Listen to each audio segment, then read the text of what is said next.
बेवफा तेरा मासूम चेहरा, बेवफा तेरा मासूम चेहरा भूल जाने की काबिल नहीं है, भूल जाने की काबिल नहीं है।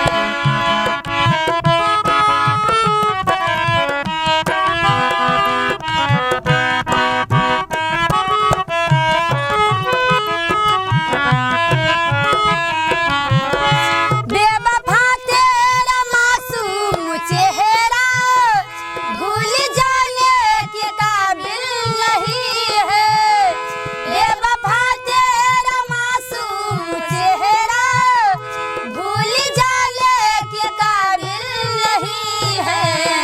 तू बहुत खूबसूरत है लेकिन, तू बहुत खूबसूरत है लेकिन दिल लगाने की काबिल नहीं है, दिल लगाने की काबिल नहीं है।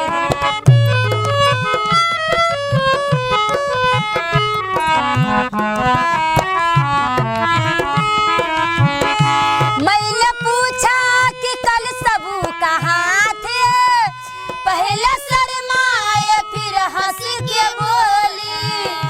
मैंने पूछा कि कल सब कहाँ थे, पहले शर्माए फिर हंस के बोली। आप वो बात क्यों पूछते हो, आप वो बात क्यों पूछते हो जो बताने की काबिल नहीं है, जो बताने की काबिल